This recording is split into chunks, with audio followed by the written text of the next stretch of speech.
Un jour, je discute avec quelqu'un.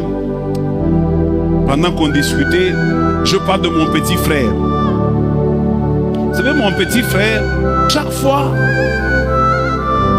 on dirait, je ne comprends pas. Il travaille, mais il a toujours besoin de venir me voir.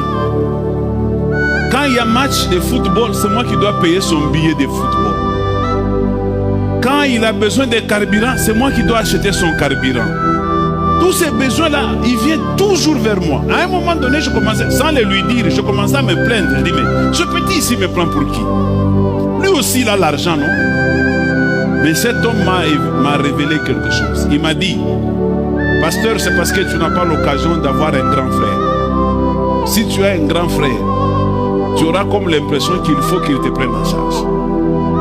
Même si tu sens que tu peux résoudre certains problèmes par toi-même, mais tu auras toujours un sentiment d'aller vers lui. C'est ton grand frère. Surtout quand les parents ne sont pas là. Tu deviens son père. Donc même si lui il en a, il a toujours besoin de venir auprès de toi parce que tu es non seulement son grand frère, tu es devenu aussi son père.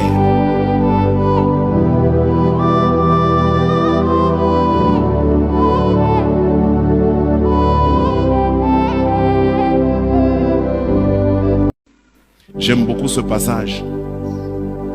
Là où la Bible dit, celui qui fait travailler son prochain sans lui donner un salaire, il est maudit.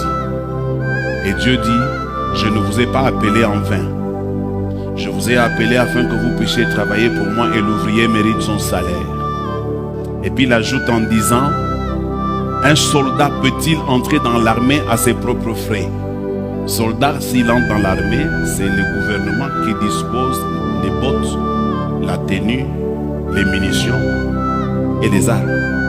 Alors si j'estime que je suis un soldat recruté dans l'armée de Dieu, j'ai droit à toutes ces choses. J'ai droit aux bottes, j'ai droit à la tenue. Si la tenue commence à s'abîmer, celui qui m'a enrôlé doit regarder une nouvelle tenue pour moi, n'est-ce pas? Et si je tombe malade, il m'amène dans sa clinique.